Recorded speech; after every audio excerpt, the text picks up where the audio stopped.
like I mentioned earlier, I'm more of a virtual financial advisor now. So I work with clients beyond Lagos. I work with clients all over the place, all over the world by God's grace. Now, but many of my clients are resided in Lagos, many of them. One of the critical things I've come to discover that is a challenge for Lagos residents is it's just this inflationary stuff. Bag of rice that you're buying for 16,000 is now 32,000 naira. Hello and welcome to Obehi Podcast. I'm your host, Obehi A14, and I strongly believe that everyone has a story to share. Now let's get started into this episode.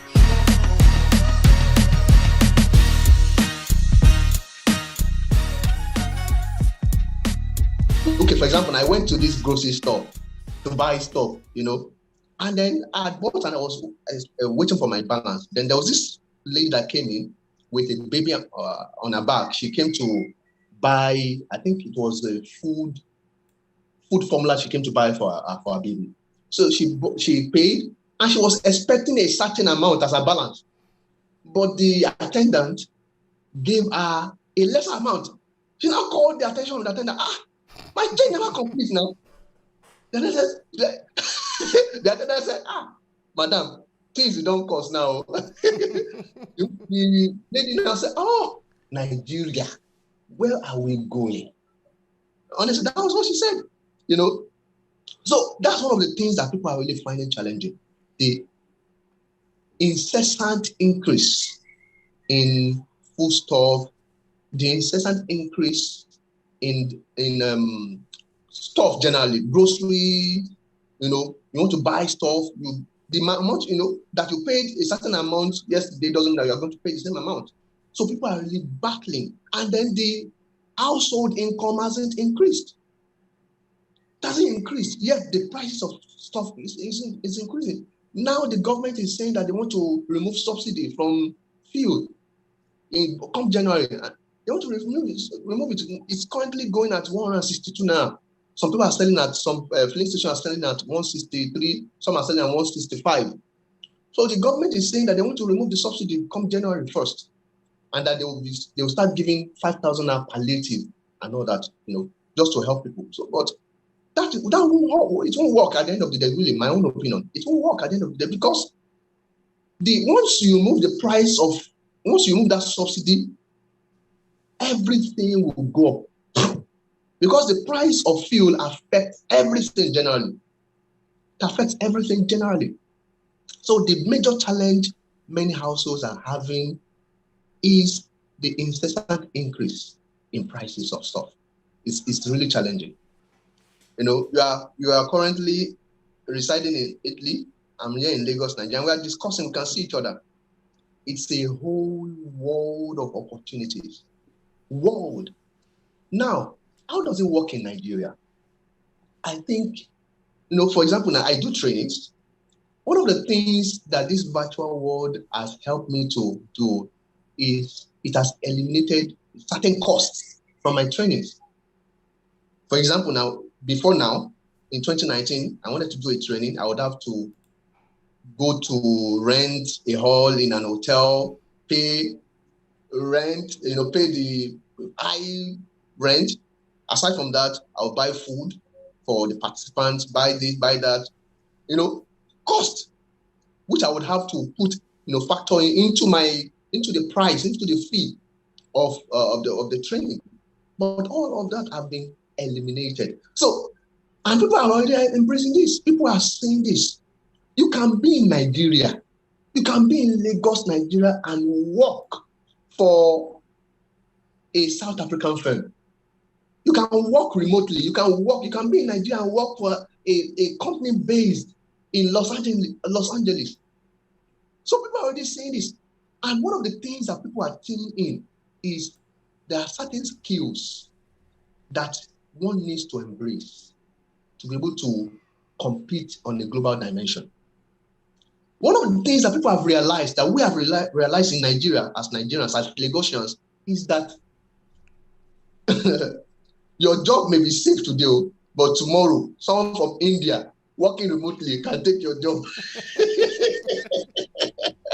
Someone's resident in Dubai can take your job, So you have to sit up, gain skills. So people are now embracing skill development, retooling, unlearning certain practices. For example, now, let me share this with you.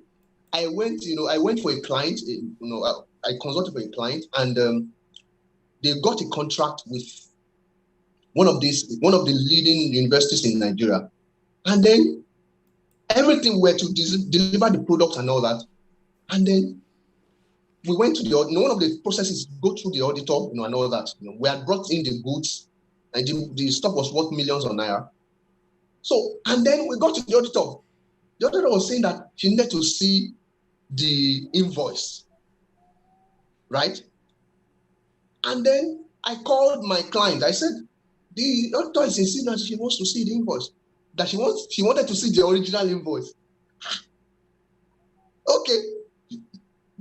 My client said, I'll send it via email. She said no, that she wanted to see the original one.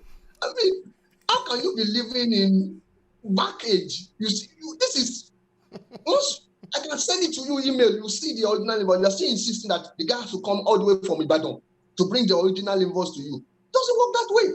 That's an archaic, my own opinion. I start to be corrected, That's an archaic mindset in such a world in such a time as this. But I've realized that a lot of people are, getting rid of such mindset, developing new skills. One of the things that has to come to mind, to bear when it comes to being competitive in this world, in this new age, is one is to remove certain stop mentalities, disempowering mentalities, one negative mindset, limiting mindsets, limiting beliefs. Get rid of them. And then see yourself as being able to compete on the global dimension. And a lot of people are doing that, For example, many of Nigerian companies are attracting global funds today. You hear so just got seed funding. Many of them are resident in Lagos.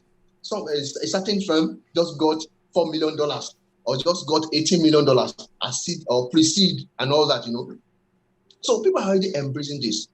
Embracing the virtual world, retooling. People are going into data science, learning data analysis, being able to be competitive, getting certain tools. For example, now what I did, now, is that I'm also doing courses. I'm doing courses to retool. I never knew anything about web development before, but I'm learning. In fact, I built a blog from the start. I had a web developer guy, but each time I would say, okay, do this for me, it would take time. And I didn't have all that time. So I went to learn it myself. And I built the blog myself. I love that is online. If you enjoy this podcast, make sure you subscribe so you never miss any of our future episodes. Rate and review Obehi Podcast and share with your friends who might need it. I remain Obehi Ewanfo. Thank you so much for listening, and talk to you in the next episode.